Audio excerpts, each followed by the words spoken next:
Hello, welcome to the Midnight Hymn Podcast, a Virgin Black podcast. I got it right on the first try. And today we have rejoining us a special guest, Billie Horde. Say hello, Billie. Hey, hello. We are down one Eric due to stomach bug or something. So thoughts and prayers to Eric and his stomach. And also Ryan is here, as Howdy, always. howdy. Good to be here. Yeah. Was this podcast your idea, Ryan? It was, Okay. yes. The well, Ironically enough, it was birthed out of a desire for Virgin Black community. there you go. I had so much I wanted to talk about with people, and I had no one to talk to. And then I pinged you, and I remember I did that initial self video. Yeah, that's right. Midnight I of the critiqued Scariot. you. Yeah, And you looked at it, and then you and I started collaborating. You're like, you know what? Let's do something unique with this. We could go somewhere with it, and that was what formed the Midnight Hymn. that's right. Because I already have a tool and skill set because I do streaming and YouTube videos and stuff, so I already had all that infrastructure in place. So I was like, rather than trying to teach you to do all this stuff, let's just do this together. That was a wise choice. Yeah. Yeah. Okay, well, here we are, 10th episode, and we're finally talking about what is unarguably Virgin Black's most famous song. It's the one they have a video for, and also one that's near and dear to our hearts. I think one of the things we're going to have to do, I know you were debating this, Ryan, but I'm going to insist that you share your incredible Substack pieces about this. I'm going to share mine. Mine is from 2009 or 7 or something like that, where I kind of used this song as a lens for examining stuff that was going on in my life philosophically and religiously. And in case you the audience, our precious audience, did not see the previous episode, Billie is an author, theologian, teacher, all sorts of these things. And her latest book is incredible. We've all read it. Contamination, co-authored with her brother. Yes. And we recommended it. So check out the last episode if you want to, get into details about that. Yeah, so should we just dive right in and watch the video and then start chatting about it?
There we go. Okay. Gets me every time, man. Uh, where do we want to start with this, Ryan? I don't know. I'm still you know, getting some saltiness out of the eyes for a second. So, um, Fair. Let's ask Billy because Oh, this is the second time you've heard this song. yeah. And as we established last time, this is not your genre of choice, and so it's always fun to hear from outsiders. What's your impressions? Okay, I'll start, but I'm not gonna finish. Oh, definitely I not. want to Yeah, see where y'all are with all that. No, so again, I am struck. I was struck the first time and struck again going through it this time, just by the resonance between with what they're doing with Hope and then what they're doing musically again, right? Like so the and I'm gonna keep this very surface level, right? But the kind of shriek of almost, or maybe groan more than a shriek, almost of like sort of desperation throughout there in a couple of places that hits on this, like that thing that happens sort of behind your gut when you both can't not move forward but don't see any light to move forward towards. I thought summed up so much of like how the song was hitting me, right? Like, so I have, and I know part of this, like I am, I will say, like I think preconditioned to experience the song in a particular way, given a motif I have about hope and faith and the way that those two interact. I've often said that I think hope and faith are two legs that we walk with, whether we're using this in a religious context or not. That faith is what you walk forward with when you've lost hope, but then hope is what you move forward with when it is hard and there is only you still have something to look towards. And for me, a lot of this gets summed up in Tolkien. I'm a Tolkien nerd as well, and because I think he hits both of those themes really well, where you see characters who run completely. And in fact, I think for Tolkien would have said that some of the most noble of characters are those who keep moving in the direction that they see as right, even after they have run out of reason to have hope that it will turn out like that there's any point to it. They think evil will win. They see no way for good to win, and they keep going forward. And then, of course, it's not a tragedy, so things actually do turn out, but in ways that those characters at that time and in that location couldn't expect. And I think that's what I'm seeing here, right? Like, there's this a little vulnerable here, but like in therapy, one of the things I wrestle with is that I see, like, I have this incredible antipathy towards despair, both like in myself, but also in those around me. Like I don't react well when I sense other people despairing often, because despair feels like such a dead end to me. I have a kind of almost fear that I have to confront in myself around just the fact of despair anywhere. And I really like the way that despair, the kind of bleakness of despair, is dealt with as as this thing to move through in the song. So anyway, I'm going to start there. I want to get you all talking about it, but that was my initial. That was kind of where my head was as I'm like watching through it the second time, listening to it. That's awesome. Yeah. I want to jump in here because what you said about faith and hope is really interesting to me, because this song, this piece of art, is what sort of distilled in me a way to articulate what was happening to me spiritually during this point in my life. So I was going through a very difficult time, children in like physical danger. The only way out of it was to do the forbidden thing, which is to file for a divorce. I had been raised my whole life. You do what God says. You do the right thing. You will be rewarded. And so I was at a point where my faith was being broken down, right? And it was, what I had to piece together was that it was faith in a particular set of doctrinal prescriptions, right? And I think where I came out of this dark night of the soul was that I have said, and I continue to maintain, I have lost faith because my entire epistemological structure, superstructure for belief in any doctrine is gone. And but what this song gave me was a receptacle for what I previously had conceptualized as faith, It's now all in the hope bucket. I Mm-hmm, used to have mm-hmm. faith and hope. Now I only have hope. And I very much resonate with what you're saying about that, like the despair of of loss of hope. To me, hope is a choice. It is a choice on Mm-hmm. what to focus on, when to focus on it, to recognize that the future is unknown, and to despair is to curtail that truth. Right? Yeah, It is untrue to despair. So.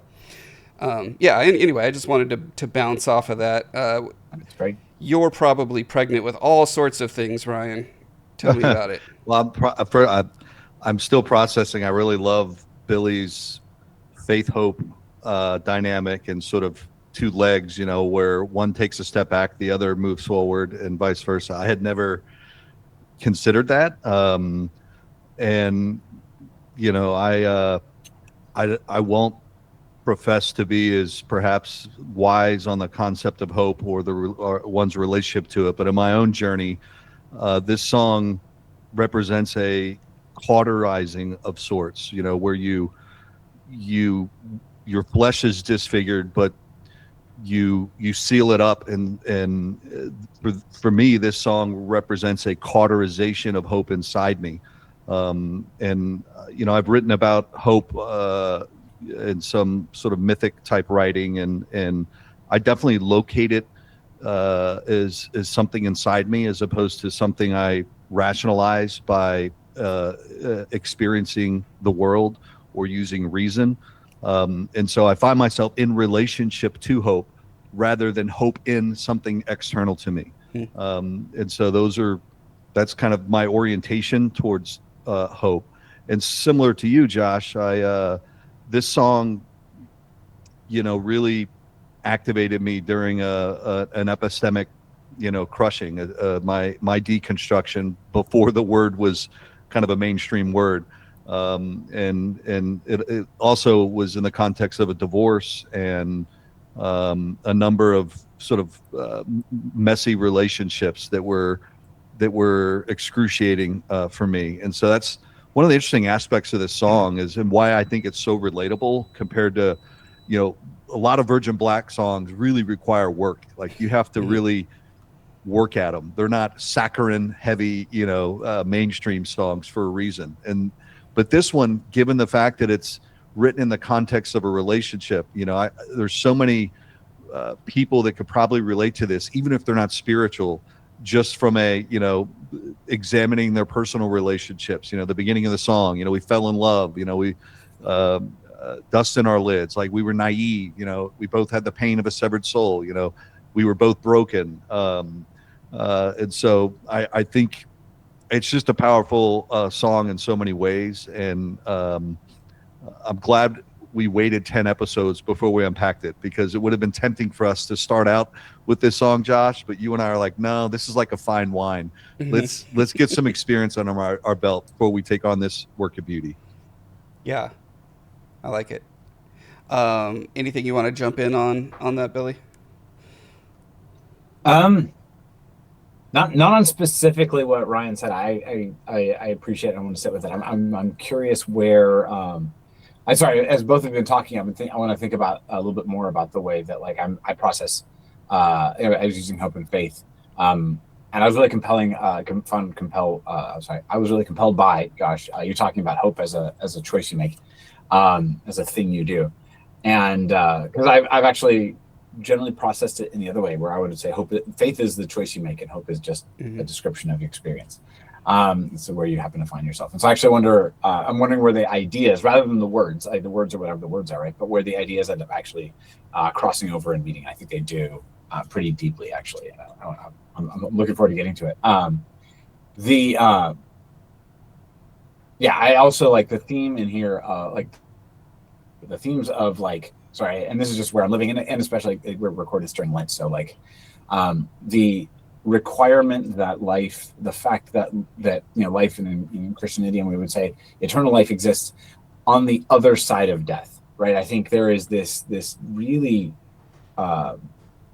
pernicious tendency among a lot of people, especially people in Christianized environments, to want to try to hold on to life on this side of death. like to use life as a buffer against death, rather than to recognize that, to quote my old vineyard friends, who would say we are resurrection people, which is a belief in resurrection, but it's on the other side of death. That is, life is you have to go through death to get to life. Not you can't stave it off. And in fact, when you try to use life to just stave off death, what you end up with is necromancy, right? Like what you end up is living death, rather than actual living life. Anyway, sorry. I'm still kind of all over the place emotionally on this one, but I really want to. Well, let me bounce off of that real quick. Yeah. I like just like searching up lines and seeing, because Virgin Black weaves in a lot of things from a lot of places. So I was looking up "Bless the Dust That Hides," and so there's a Jan Richardson poem about Lent called "Blessing the Dust," which so it's used for Ash Wednesday to signify the dirt, ashes, and remnants of what has broken or burned. They're not for shame, but for finding God's transformative power. It asks to honor our frailty and the hidden potential within our brokenness. I'll post a link to that poem in the show notes. But yeah, that was really interesting resonance to me. I wonder how much of that was like known or purposeful as kind of a structure for this song. But it does resonate pretty deeply with that. I think also I'll just do some quick like other connections that jumped out at me. So that line, "Look at my face, do you see God?" Ryan, I want you to speak to this idea of how it couples with the previous song, but the first thing that popped to my mind is this whole thing. I actually wrote a song in my teenage heavy metal band days about Moses coming down from Mount Sinai. It was called "Take Off the Mask." But anyway, there's this in Exodus 34. So Moses comes down from Mount Sinai. His face is like radiating, and the people around are terrified. They're afraid to be near him. So he had to put over this veil over his face. And so that whole like, do you see God is interesting to me. In it can be, am I God, right? Do you see God when you look at me? But there is also, do you see that I have had an encounter with the divine when you see my face? And again, I want to get into Ryan's interpretation of the face. I think it's really interesting and really powerful resonance here. Because the face is different than the head in a lot of ways. And the face is how we encounter other people, and what is it communicating to people? And I would even take that further. What are our actions in our life? What is the fruit we are bearing? Is it showing that we have had an encounter with the divine or not? Let's see. The other thing I wanted to pull out was the wind's anthem. So this is a line that kind of blows by pretty quickly at the end. Yeah. And it kind of gets buried. But it made me think of, let's see, Ephesians 4:14. Which goes, that we henceforth be no longer children, tossed to and fro, carried about by every wind of doctrine, by the sleight of men and their cunning and craftiness, whereby they lie in wait to deceive. Now, I take this way too far, right? With my broken epistemology, I take this to the point of I disavow all doctrine. I can't sign on the dotted line for literally anything. And therefore, I am not tossed to and fro by winds of doctrine. My wings have burned away, and I'm on the valley floor, and I see all these people fluttering above me with buoyed up by their doctrine and their sense of self-importance and their sense of certitude and authority and that kind of stuff. And I now feel grounded and at peace. That's the kind of the dichotomy that I pulled out of that. Okay, so I've been talking a long time. Ryan, tell me about faces and heads. Yeah, well, and we'll publish this in the notes right up. But this section, this line, we lowered our heads and lifted our face. There's a lot going on there. Obviously, head and face. But notice the word "our," O-U-R, plural. Heads is plural, but then we get to "and lifted our face." It's not "and lifted our faces." So it's interesting because that's just sort of one call out. Why is face singular? And I would submit, face is this sort of divine reflection. To the extent a singularity, a person sort of experiences, we'll say God in some form.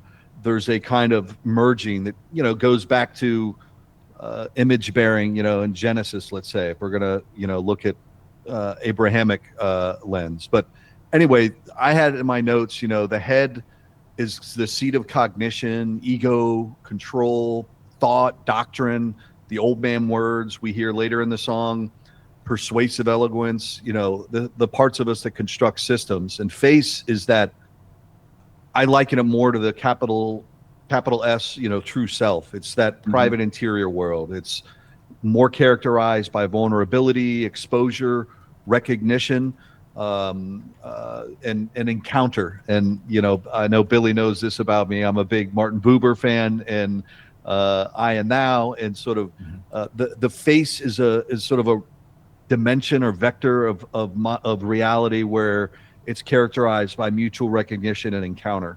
And so that's how I see it. The head thinks, the face is seen. The head governs, the face suffers.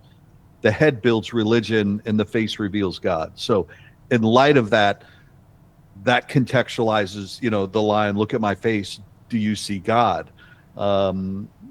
It's more a reflection of the person who's doing the seeing. Their sort of mind's eye or their inner vision now has the ability to see the divine and see the thou in another rather than only see the it. And Billie, I go back to, when we met on Twitter, every day you would post your eyes. Yep. And, I'm this random guy that you don't really know. And I'm like, oh my gosh, like I'm having this experience based on, this song and Velvet Tongue, which again, Velvet Tongue is early on in this album. And it says, look at my face. It's like demanding you to look at me, look at my face. Do you see God in my eyes? And this song, it's reversed. Yeah, I'll pause there. I feel like I've said a lot.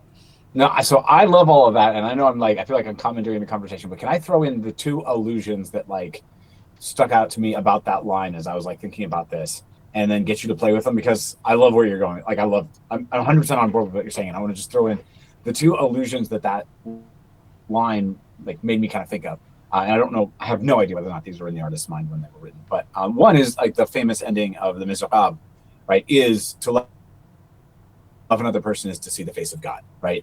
Is the concluding line of the Miserable, both the novel and the musical, if I remember correctly.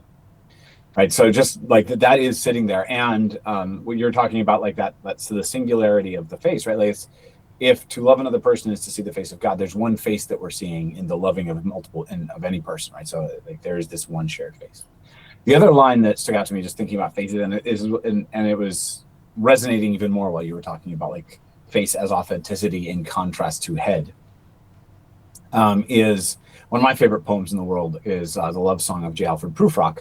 And the line in that poem where he says, there will be time, among other things, to prepare a face to meet the faces that you meet, is this representation of inauthenticity and the life lived without any joy or meaning, ultimately, right? The poem is one of regretting the failure to become anything worthwhile, and mourning the fear to not take the risks to actually seize life and pursue this actual burning desire in his core. And so when he says, to prepare, there will be time to prepare a face to meet the faces that we meet, right? It's this representation of, well, I can always go and exist inauthentically in the world with everybody else who isn't operating inauthentically in the world, right? I can create this false face that is suited to meet all of the other false faces, because nobody is ready to engage each other actually face to face. And then, of course, as a C.S. Lewis nerd, I'm immediately going to Till We Have Faces, which concludes, how can the gods meet us face to face until we have faces? We need an authentic self before we can ever begin to imagine that we are genuinely encountering the divine. So anyway, I want to throw all of that at you and then just be like, Ryan, cook. No. I need to defer to Josh. I need to process. I have not read Till We Have Faces. It's on my list. I've seen excerpts, obviously, when I read View Contamination, but I'm fascinated by, and they use face, head, all throughout this album. So this song is not the limited. That's why we're eventually going to get to the everlasting cult of crucifixion, and we've reached out to Paul because that really delves into the real in a way that few art can sort of brush up against the real. So the notion of face is really thematically prevalent, in particularly in cult of crucifixion. But Josh, I am going to punt to you because I haven't read Till We Have Faces. Any thoughts on the head face theme we're exploring? Well, I am getting branched off to another thing that I put in the notes that Billy reminded me of.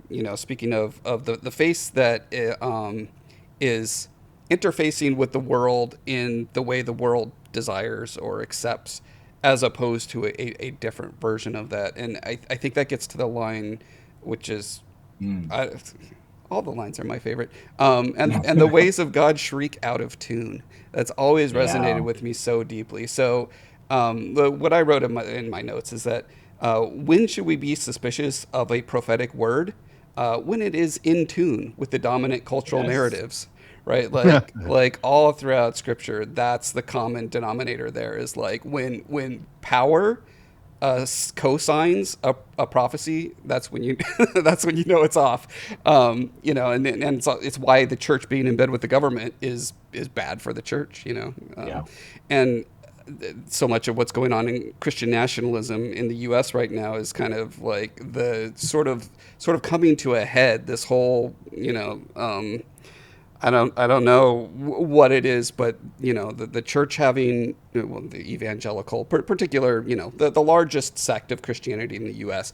basically got in bed with the Republican Party in the 70s. There's a whole thing. There's books and articles you can read about that. Really interesting stuff. But yeah, we are seeing the fruits of that, which is a whole generation of evangelicals who are now saying that oh my God, caring about people is toxic, this sort of thing. And just like putting so many things upside down in order to make the kingdom of God be right side up, if you will. It's supposed to be an upside down kingdom. They're making it right side up. And I think that's so much of what is assaulting me psychically over the past decade.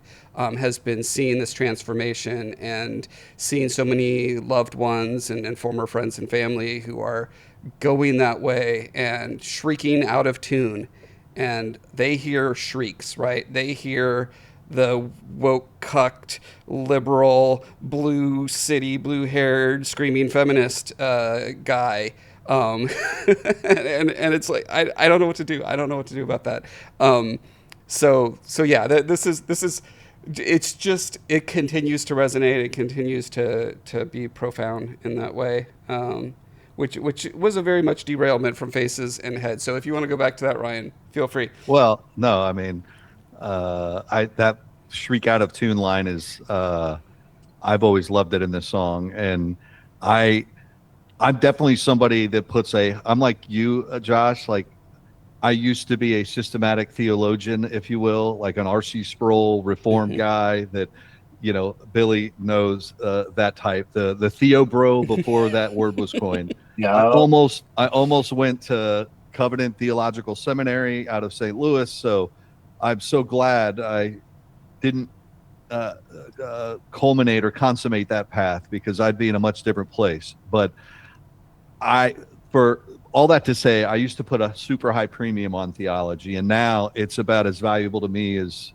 a roll of toilet paper. I am all about mystery, and so I'm much more in a mystic sort of category than any form of systematic theology. I've probably over-indexed in that direction, and so I don't want Billie, who advertises herself as a theologian, or at least in many instances, I don't want her to feel like there's hostility. I think I have a lot to learn, and maybe I've gone too far, and maybe I need to be willing to re-examine my relationship to theology. But that line is something like a teddy bear I cling to, Josh. Like, give me mystery or give me death. Oh, yeah.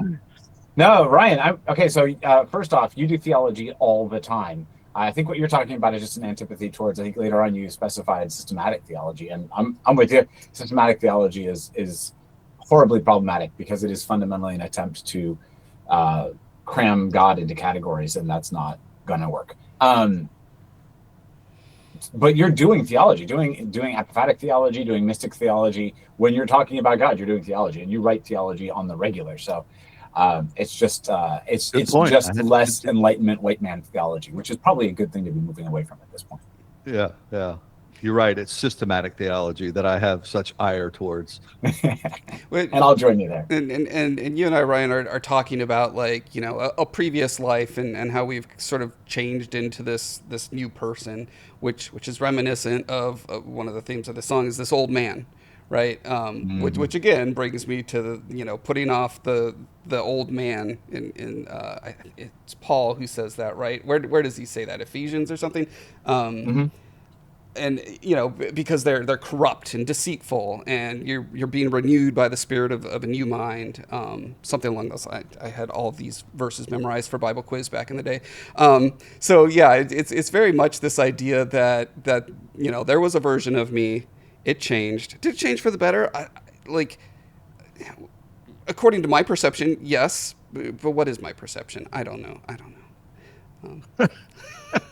So I wanna sit with this one. Like, and again, you can't divorce yourself from like where you are in the moment, right? Yeah. But you're talking about the old man, and, you know, and that line, and I'm flowing over here.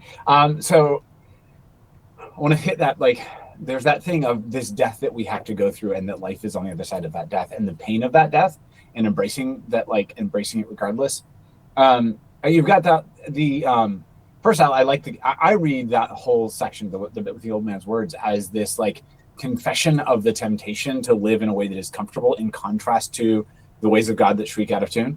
Right? Like, there's this sense that I'm good at it. I could do it. Like, I could do this inauthentic existence.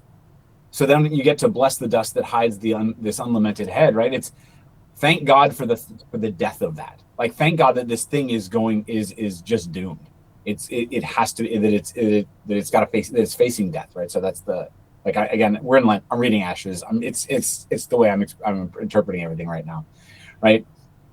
So then, like, look at my face. You see God is this like desperate, like, is something alive coming through this? Is there an authenticity? Is there a me, the me that holds the Imago Dei, the me that holds this reflection of God, the face of God that is seen when loved, right? Is that coming through? Is that, like, tell me, give me hope that, like, on the other side of this death of this persona that I'm experiencing, that there will be something alive, that there's something beautiful, there's something real, there's something as me that is emerging from this, right? And so then that like the being born, being reborn, being brought back to life, being resurrected, just motif everything in the stanza past that spoken. Do you see the face of God, right? Like the pain of being reborn. Or resurrected, if you will, right? Like those two images are so closely linked that born, reborn, and resurrected are all like, anyway, right? And so then this recognition that, because again, the inauthentic is what fits the world, because the world is not. Ryan, you already called my brother's ghost into the conversation, so I'm gonna reference Paul, right? Like, or Lacan through Paul. Right, so this is not the real. Any structure, any concept we have, anything we do to conform and to work in the world is a negotiation with the imaginary and the symbolic. It is not in an interaction with the real. And so to insist on becoming more towards who I really am, towards my real, authentic self, means putting myself into conflict with the symbolic and the imaginary, and those parts of it that are not sufficiently expansive for the real. So I am forcing, right? And so, like, to become who I am in the presence of God, or in the knowledge of God, or in the mind of God, to become my full self, is to put myself out of sync, and out of rhythm, out of tune with the world and with all around me that I otherwise could do quite well. Love it. Yeah, that was awesome, Billy. Yeah, I totally get what you're saying. Eric, Ryan, your names are too similar. I apologize. Sorry, Eric. I know you're not here, but I'm sure you're watching. Ryan, the The line "I carry the bones of a deformed child" happens just before this stanza, where he's talking about his polluted breath, speaking the old man's words. Um, I always kind of connected those two things. The reason that he's struggling with his old man speaking persuasive eloquence is because he's carrying the bones of a deformed child. Now, I think you kind of have a different twist on that, where you're thinking more along the lines of, I well, tell me your thoughts on these bones. Well, I definitely see the line, "I carry the bones of a deformed child." First of all, it's not sung. They don't sing that line. So there's a solemnity to it. There's a the only way to introduce that line is to speak it the way they've spoken it. So it's a um, an acknowledgement of what I interpreted as sort of, childhood trauma, the pain of of lack, and everything we've constructed to deal with lack that we're not conscious of. So I see it as a confessional statement. Um, uh, it could symbolize sort of, the malformed offspring of faith, the systems we've constructed in civilization, with capitalism. There's so many things, or just the malign self, of things that we experience in childhood that wound us, and we, spend years with maladaptive behaviors, not conscious that they trace back to that. So that's kind of how I approach that line. I had never thought of, Josh, the old man's words against the backdrop of deformed child, until you just mentioned it. So that's an interesting thought. Um,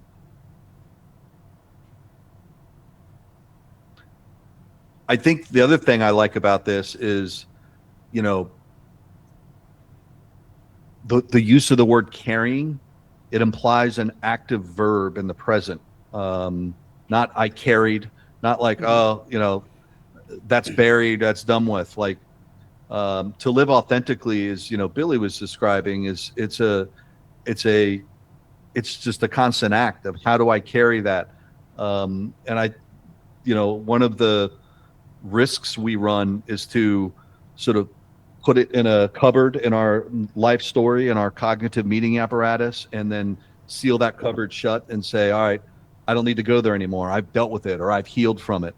Mm-hmm. And I try to take a more open posture of, I've got a meeting narrative, I've grown from it, but the story isn't over yet. And, that deformed child may still have a role to play, but they've been reseated properly in my inner world versus, they're a noisy child that's dominating my life in ways that I'm unconscious of.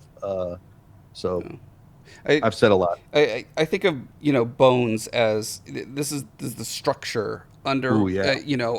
Of movement, of action, of life, of living, and to have the bones deformed, it makes me think of the kind of psychological cognitive processes of childhood. The vast majority of your cultural and physical assumptions about the world, cause and effect, common sense, like all these things are imprinted on you over your first 3-4 years, and the amount of change that new input can have after that point is diminishes as you age. So it's interesting to me that this is essentially, to me, it's speaking of inherited tradition.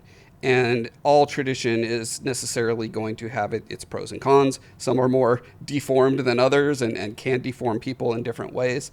And so I do think this is a kind of, I don't know if reclamation is what I'm thinking, but at least acknowledgement that my structure of thinking, my skeletal framework for how I perceive the world has been set.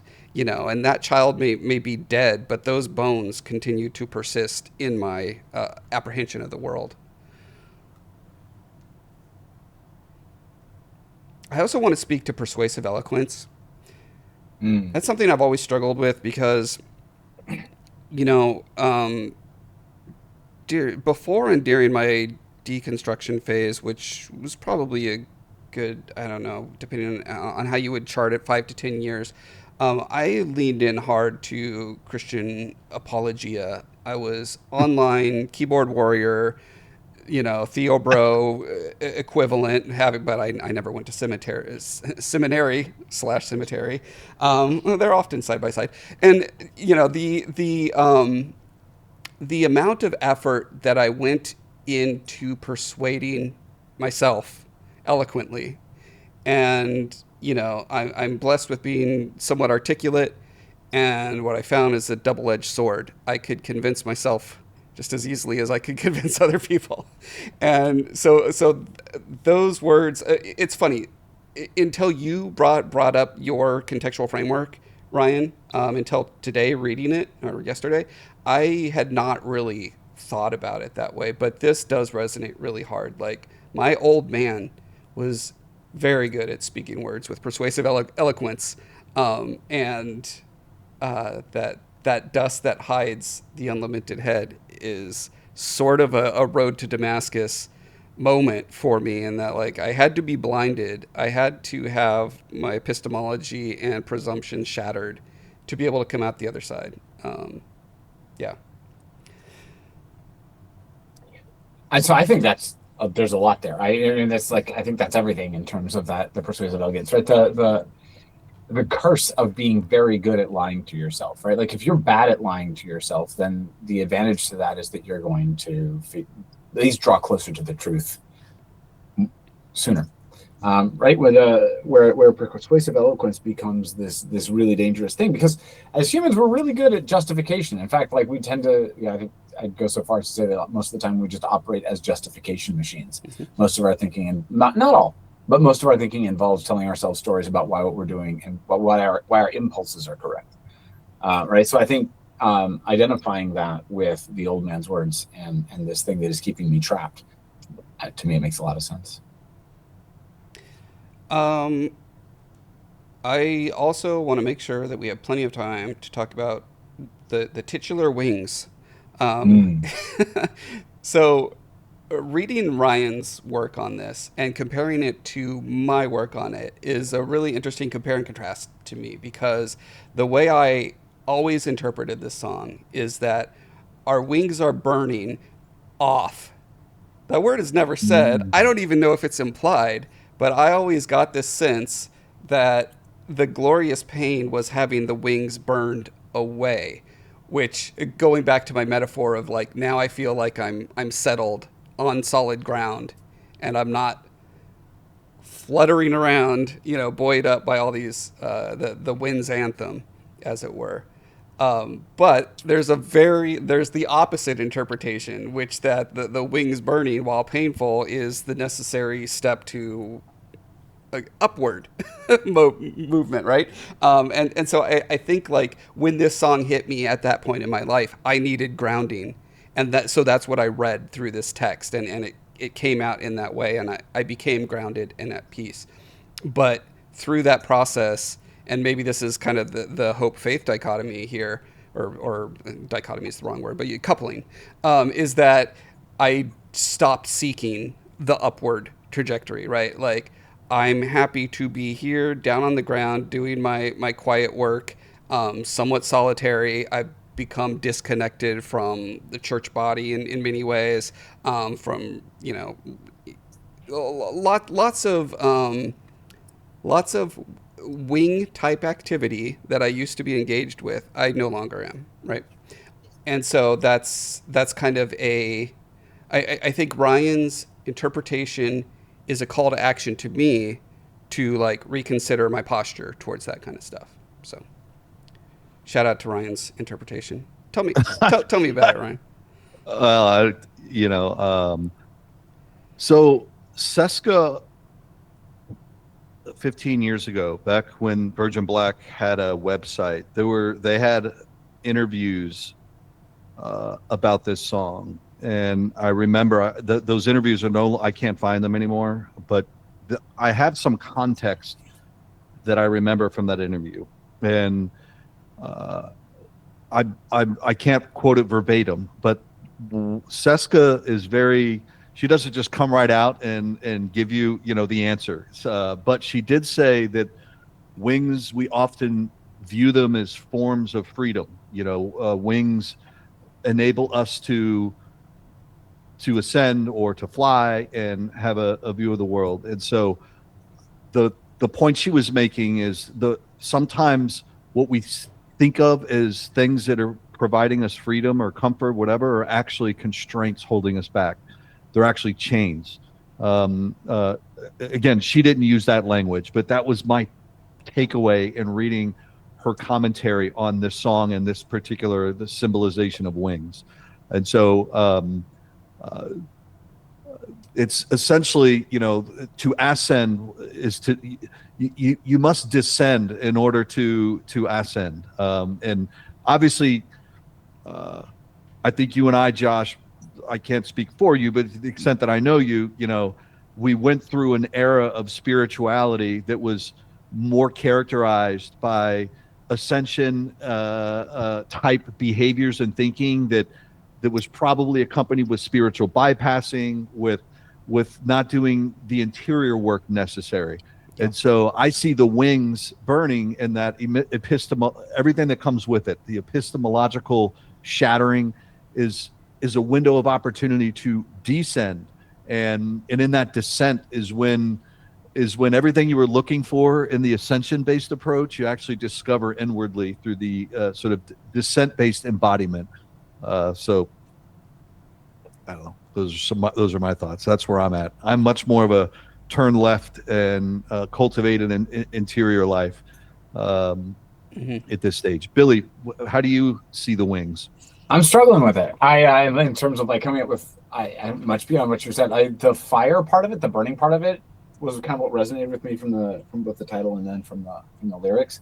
I hadn't given a whole lot of thought before y'all started talking about it, honestly, to like what did wings meant to symbolize, right? Like the burning strikes me, and I agree with the like something has burning away. The fact that this is happening on the crest of fire, which is advented by this like invocation of God and this transformation, like all of that makes sense, right? So is it like wings are developed and there's this like almost this phoenix, like this developing of wings as this additional capacity on the other side of this thing, or is it this these things that help me falsely aloft are being burned away and I can actually now descent? I mean, I think actually the whole concept of descent and the idea of being grounded by this, right?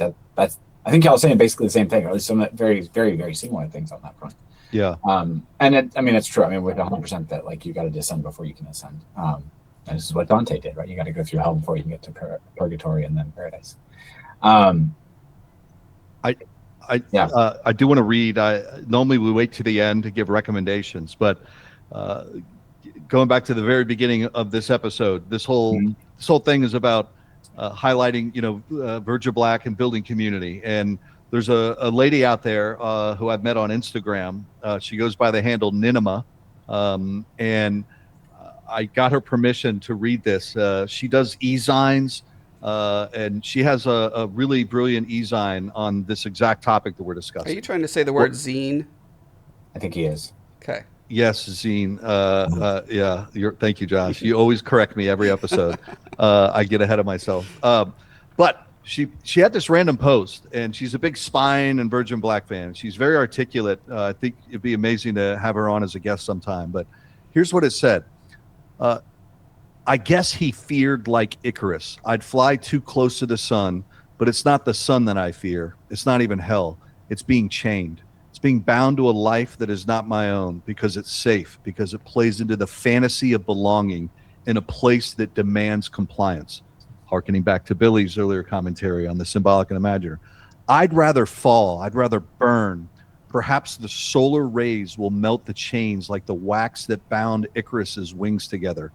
I'd rather have my ashes spread throughout like constellations in the night sky. At least I'd be free. Perhaps they'll tell stories. Perhaps I'll become my own myth. But what matters more than ever, what matters more than even that is that I'll be free. From a letter she wrote to a friend.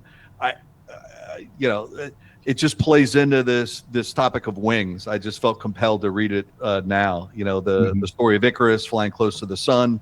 It goes back to, I see these wings that are burning as chains that are masquerading as freedom, which is the chains of conformity, the systems that we're stuck in, going back to kind of Billie's earlier point on to be in relationship with the world is to get good at building that mask, and the burning of the wings is a refusal to do so, and to embrace the pain that accompanies with it. I really want to resist the word chain in this analysis simply because it is so antithetical to everything that is written in the words. But I think the conception of binding or lack of freedom being a dichotomy with wings, I think that's important, and so I want to lean into that. I think I, I I think the spirit of what is being said here is probably the same, but I think you lose something if in your mind you switch from wings to chains, right? Which is not what I'm saying anyone is proposing, but I do think that it's important to bear this in mind because it's the whole thrust of the song. It's the name of the song. You know, the wings are the important visual motif here, and so yeah, I just want to throw that out there. That I mean, in any artistic reading of whatever, you can go whatever direction you want, right? So nothing's wrong or bad. But just me personally, I want very much to say what is it that wings do? What is the reason for that central motif being what it is? And yeah, anyway, you know, I spoke before about this idea that it is these ideas that are keeping us aloft. I kind of have in my mind, and of course I'm inserting stuff too. I'm no better than anyone else, but I'm seeing like a manic flapping, right? It's like you're up there in the stratosphere, thinking that you're above it all, that you are, you know, your altitude imbues something in you and your thoughts, and your community, whatever that may be. I can see the wings as being a false assumption. Maybe the word is just arrogance. Maybe wings are arrogance. I'm just going to sit with that for a second. Okay, I'm going to try a third thing. Please. While you're sitting with that a second, I'm going to try a third thing. I'm actually going to invert the overall reading on wings and be like, okay, wings is good for just a second here. So try this one out. So again, I'm sitting with I'm rereading the stanza here, right? So on the crest of fire. So we haven't talked about like the on the crest of fire part of it, and I'm going to try to bring that in, but it requires a reshuffling of wing, right? So on the crest of fire, our wings are burning. How glorious the pain, and the ways of God shriek out of tune, and all is lost but hope. Okay. The image that strikes me as I'm like kind of thinking about it as a whole stanza is this image of this being flying with like fire coming behind and beginning to engulf, right? Like, or possibly flying into the fire. Either way, right? There's this sense that everything gets burned away except for hope and this moving forward. So the wings are moving the singer forward into this fire that is burning away everything that doesn't need to be there, right? And which is where you get, I think, contextualizes the line, how glorious the pain, as like, this pain is good.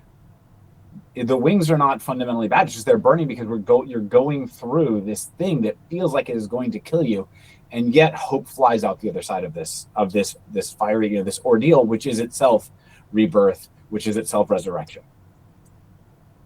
Love it. I had not even thought of it that way, but actually presenting a sort of a visual version of this is, yeah, that's a really interesting way to encounter this. I had not thought of it as, you know, going into fire, but that does make sense. I mean, that last line, you know, that distills so much, presumes that the wings are gone at this point. In my mind, all is lost but hope. And it's glorious that you've gone through this pain. Ryan, you had a thing about the ability to you know, joy is proportional to pain or something along those lines. Can you speak to that? Oh yeah. Well, it was a line that you and I had a private exchange, Josh. That Australian fellow, that podcast. But the line was, the same degree we experience grief is the same degree we experience joy. And, Billie covers the topic of, entering into grief heavily in contamination. But it's like, we tend to view grief as episodic, when a parent passes, and we don't tend to live in a perpetual state of grief. And one of the things that Virgin Black has helped orient in me is a relationship to grief that is not a episodic point in time. It may be amplified during episodes of my life, but it's always there. To be in relationship with their music, particularly when you get into the Requiem albums, is to cultivate a relationship with grief that is perpetual. It's always there. It's always present. And as I've grown and matured as a human in this sort of sphere of grief, I'm able to experience grief at a more collective level, and that enables my capacity to experience joy as well. So those two, I see joy and grief is very much related. And we have this sort of false joy that we package up in the American pursuit of happiness and consumerism and everything. But I find that it's really important, for me at least, to really be conscious and intentional about where am I at with grief? Where am I grieving in my life? And to the extent that I resource that, I pay attention to that, is to the extent that my capacity for experiencing joy grows as well. Yeah, and it's not a utilitarian mechanism that you're tapping in. You're not going through grief to get to joy, right? I think that's important to call out. I really like your directionality of going from the internal episodic to maybe the external communal, because there is a never-ending sea of sorrow that exists in the world, and your empathetic or compassionate interaction with that world and those other individuals in community who are suffering, being able to fully immerse yourself with them, I think, is absolutely vital to growth. Regardless of whatever joy may or may not come out of that process. And I think it does, simply from the act of communal, just being in community. Yeah, it's that Elder Zosima and Brothers Karamazov, where, he has those lectures and he says, I tell you, consider yourself responsible for all of mankind. And as I look over the last 5 years of my life, my sphere, everything that I considered me and not me, or everything outside that sphere, as my sphere grows, as my concept of me grows, it encompasses more and more of humanity, trans people, people that are marginalized. And that's why I'm so drawn to the Discuss Purity work that Billie and Paul have done, because I see the boundary of my invisible sphere that is Ryan. That boundary is that I perceive in reality is like, who are the people that I have discussed, and what am I doing with that disgust? There's still people outside my sphere. I still struggle with, a lot of the politicians and pastors and others that, I haven't figured out how to really to love them in my private, mental model of life. But anyway, Billie, I'm sure you have a lot to say on this concept of grief and joy, because I remember you wrote about it, so you're pretty well versed here. Take it away, Billie.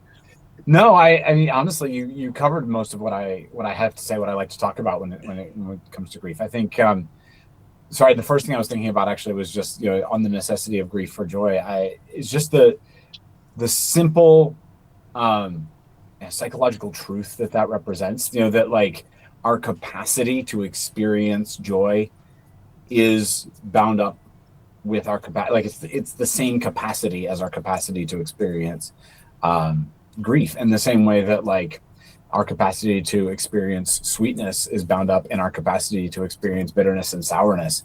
All right, like it's the same taste buds that do that. I remember when I was, I often tell the story of when I was in the closet, struggling with whether or not I was going to come out, feeling like I couldn't do that, and also like bound up in, at some level, the grief of not being able to be myself in the world, and at another level, like not even being able to like kind of say that out loud, and just convinced that I would never come out. I kind of knew who I was, but I was never going to come out. I was never going to live as who I am, and I slowly killed my capacity to experience negative emotion. And for a while, I sort of thought, well, that's good, because my life is a constant state of grief, and that's not sustainable. Like I am constantly sad about the fact that I can't be who I am, and so I needed just to function. I was like, I can't have that.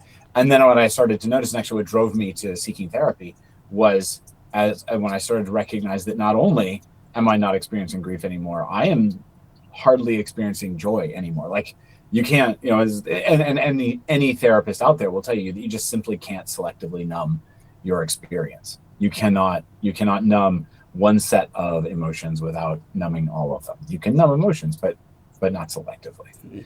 So yeah, just a full on yep to what you're saying there, Ryan. I agree.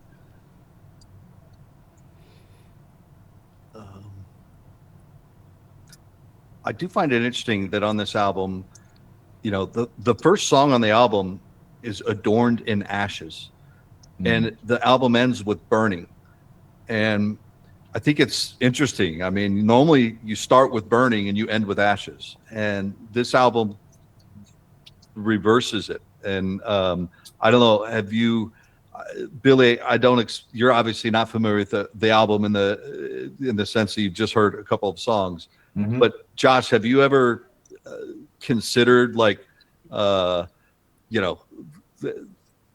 sequence of songs and the sort of how they flow from left to right? But have you ever explored them from right to left, where it's almost like you start with Burning and you work your way towards Ashes? Has that never dawned on me? No. Okay. Can I on this one? So there's that contrast is resonant for me, and I'm not trying to plug a book, but like this, we actually talk about this later on, late into our book. There's a Gustav Mahler quote that says that tradition is not the worship of ashes, but the preservation of flame. And then there's a Longest John's song who take that quote and play with it in, I think, a really beautiful way, where they say, I'll tend to the flame, you can worship the ashes, right? Ashes represent death. The ashes are what's left when life has left fire. Fire can be painful, but fire is where there is life, where energy exists. Like ash is cold, fire is hot. So I think there's a lot going on in the actual moving from death through to life. To me, is just absolutely present in a shift from ashes to fire. I think this is also true in the Christian tradition. Like I don't think it's an accident that the ashes happen on. In fact, I think we could actually do all three of these and have fun with this in a second. Sorry, but ashes happen during Lent, right? Like ashes mark the beginning of Lent, and Pentecost is the season of fire, right? Like when life comes and the indwelling of the Holy Spirit, like the fundamental spirit of life, indwells humanity, and that is marked by tongues of flame. Whereas the recognizing the death of the old self is marked by the by placing ashes, right? And even that is itself, like, what are those ashes? What is burned to make those ashes? Well, that's Palm Sunday. Like we burn palm fronds to make the ashes for Ash Wednesday. Like our initial false sense of victory and power, what is celebrated on Palm Sunday, right? That has to be burned to get the ashes that bring us through death to the flame that marks the life of Pentecost. So to me, it all just works. Like that just seems like almost the point of straightforward. For noobs who aren't into Christianity and Bible and stuff, palm fronds are what the crowds gathered and they laid down in front of Jesus as he was entering Jerusalem, because the big expectation was, here comes our big savior who's going to save the day. And then, spoiler alert, he ends up being executed by the state. So, yeah. That's good. Yeah, Billie, I when I saw your Ash post on Substack, I was like, oh, the timing, it was perfect. I couldn't wait for the dust and ash and to see how you would bring it to life. So well done. And then the forehead marking on Rowan here, Right. yeah, very very reminiscent of that. So you started to speak to this, Ryan. Do you have any other thoughts about that?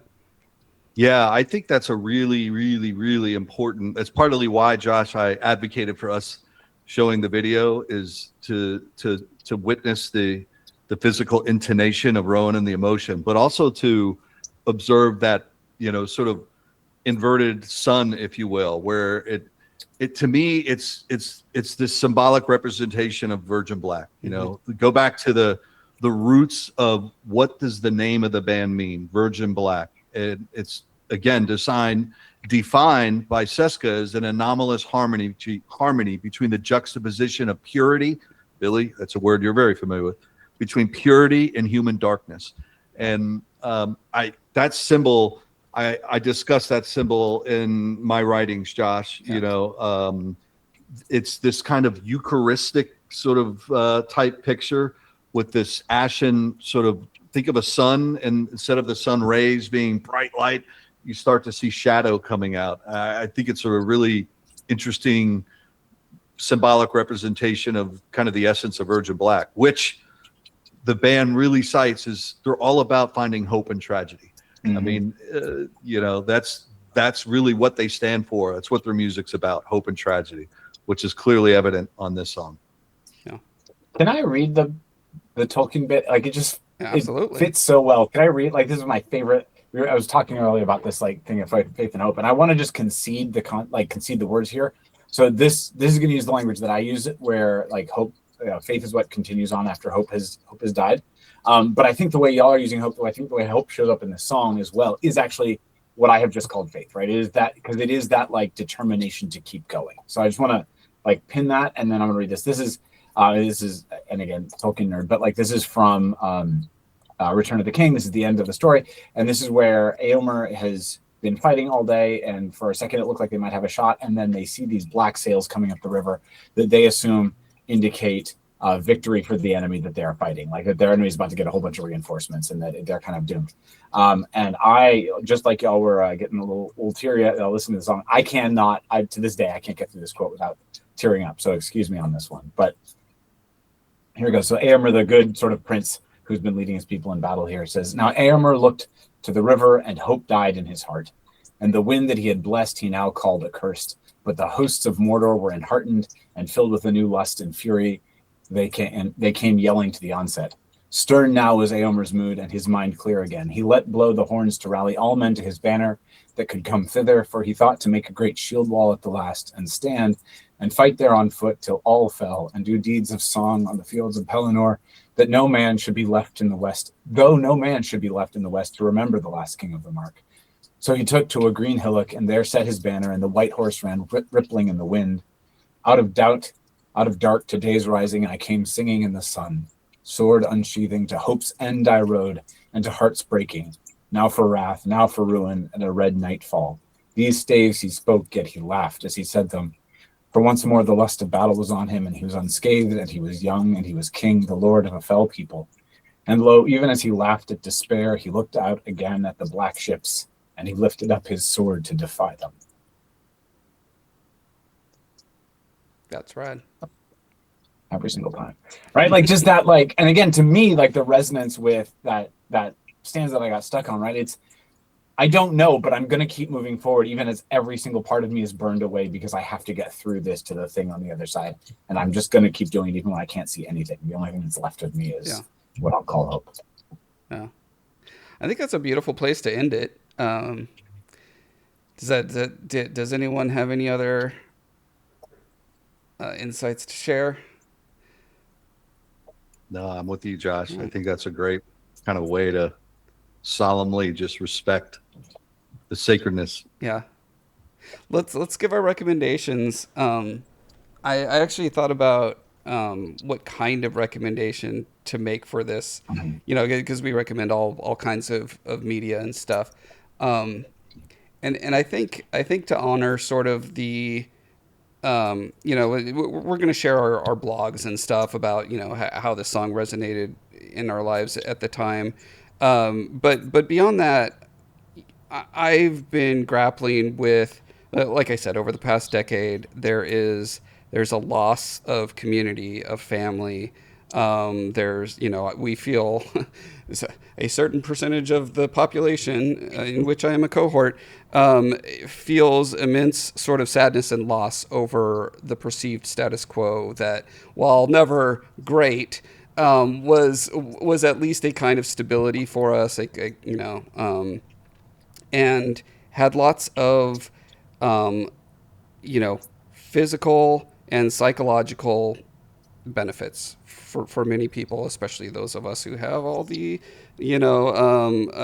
benefits of the status quo. And so I've been coming to grips with losing that. Ever since I was a kid, I've kind of known that the way the world operates is not sustainable. The first time I realized, disposable packaging was a thing. I can't remember how old I was, but I remember kind of like thinking it through. And so anyway, this has sat with me for my whole life.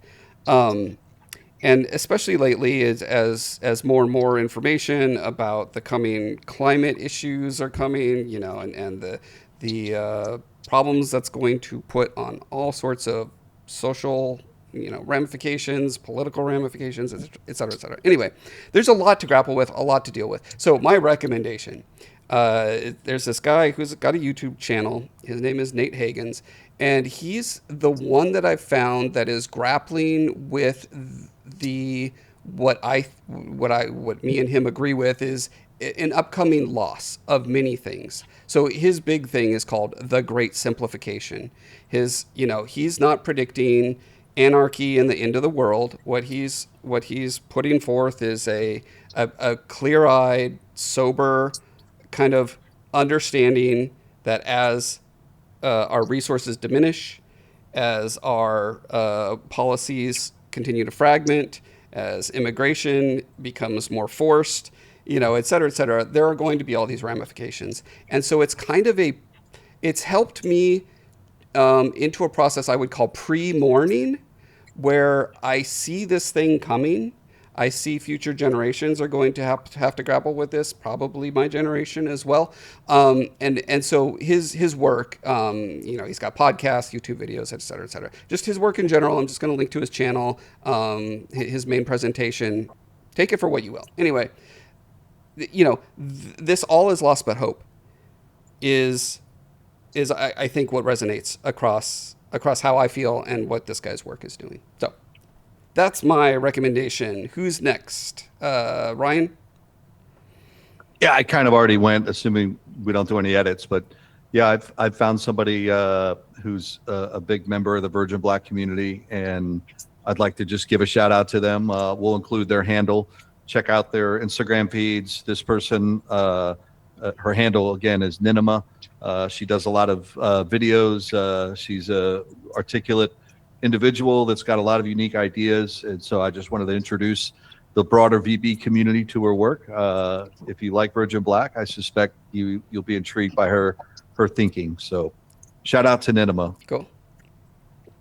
Okay, I'm gonna go off script on this one. And just make a recommendation for from the punk community to the metalheads. Mm-hmm. So this is, I cannot promise if you like Virgin Black, you like this. It's a very different band.